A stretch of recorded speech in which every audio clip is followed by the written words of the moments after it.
Have you ever just wanted one device to rule them all? I think I may have found the ultimate solution for the well-rounded audio enthusiast. Someone who enjoys streaming, CDs, vinyl, and needs to power a pair of speakers all at the same time from one device. In this video, we're going to take a look at the Eversolo Play and see if it in fact has what it takes to earn a spot in your system. Hello, season's greetings. I am Mike and welcome back to Audio Arkitekts. If your hobby is collecting audio gear because you have an addiction to electronics, then this is most definitely the channel for you. So Eversolo, what a launch for a brand, right? They've just been hitting it out of the park over and over and over again, and now they have this Eversolo Play CD edition for only $7.99 at the time of filming. My goal here on this channel is to identify value because at least with that knowledge, you're able to take it into consideration when you're deciding on a major purchase. It's always good to have various opinions from different resources to help you make the right choices in life, not just listening to me.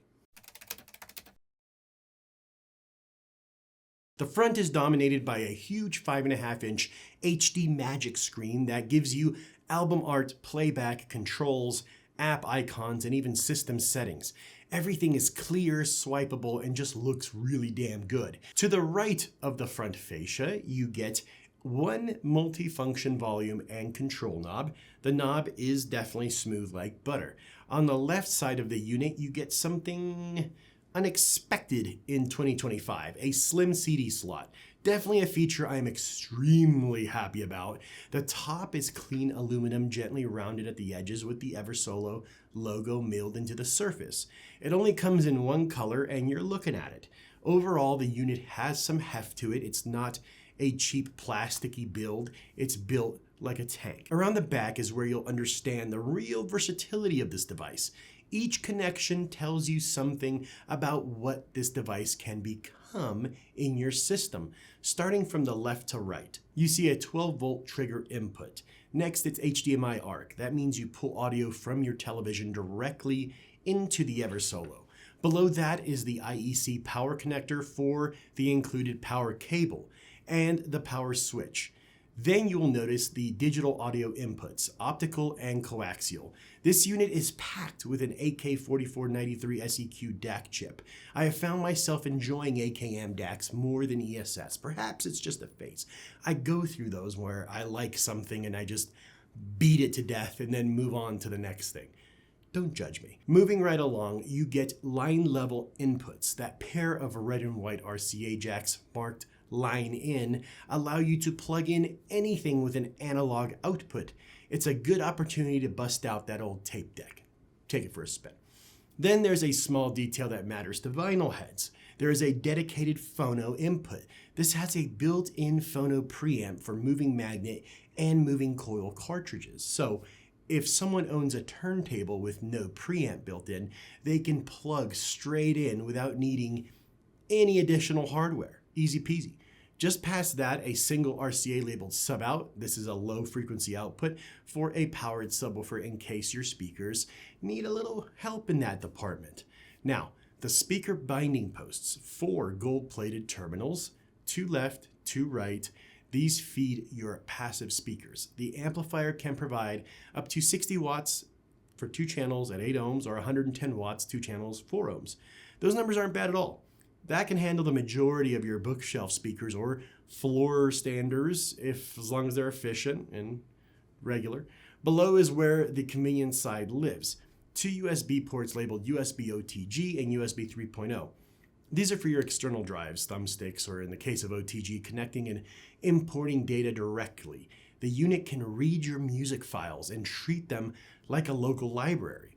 Next to that is coaxial output and USB audio output. These are for people who want to turn the Eversolo into a pure digital transport. You can send its audio signal to an external DAC or processor if you upgrade someday. It's basically future-proofing yourself or just having the ability to create a different recipe using the Eversolo as a streamer and CD transport. Rounding it out is a gigabit LAN port.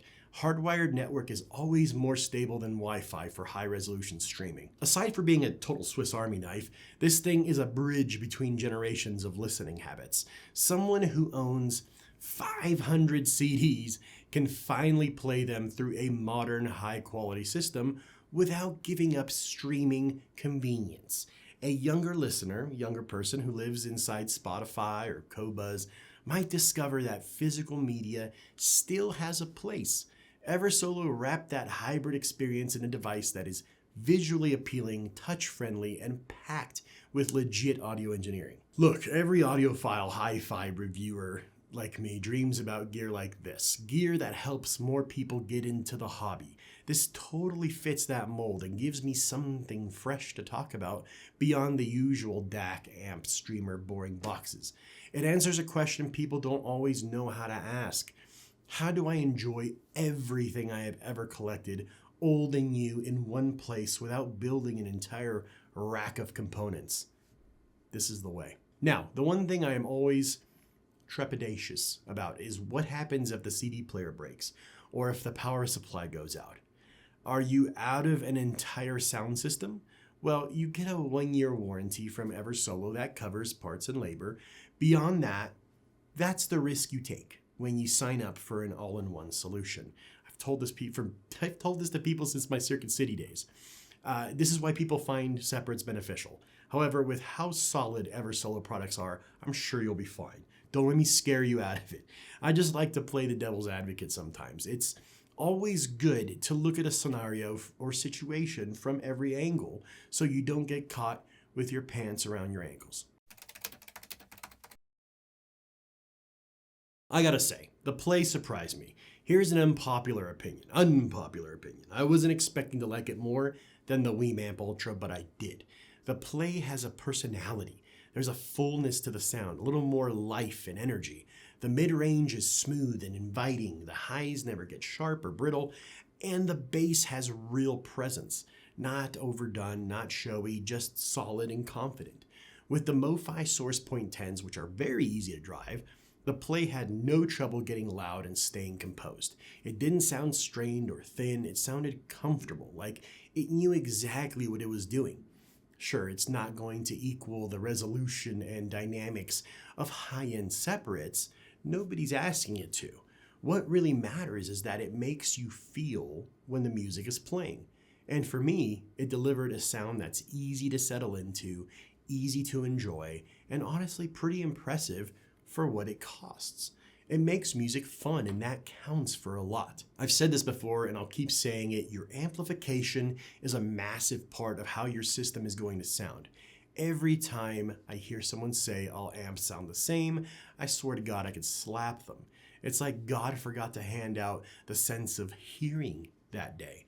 Thankfully, these folks are outliers, few and far between, because anyone who takes this hobby with even a shred of seriousness, with a little grit and intention, knows the truth. You start changing the recipe and the whole experience changes. It's that simple. With that in mind, the Play really stepped it up. It delivered in just about every department that matters. Versatility, power, ease of use, it's all there. At around $799 when I filmed this, it stands out as something genuinely special to own. Under $1,000, there just aren't many systems that take you this far. It earns its place and then some. Thank you for joining me and making it until the end. I would like to have you guys check out a special video I filmed. It's an exclusive to my Patreon, but it's free, so you can go on there and watch it. You don't have to be a patron. It explains the 2 most important ingredients when building a sound system. I would love for you to go over there and just watch it and check it out. Let me know what you think. I'll be filming more of those Patreon exclusives in the future, so I do encourage you to sign up for my Patreon. It helps the channel, and you would be a total legend for doing so. If you're shopping for an audiophile for the holidays this year, check out my t-shirt shop. This is one of the designs, the cool audiophile inspired designs. I think you'll love it. If you like the video, subscribe to the channel, totally free, and give the like button a scare. Get her! Thank you so much for tuning in. I'll see you on the next one, friends. Take care.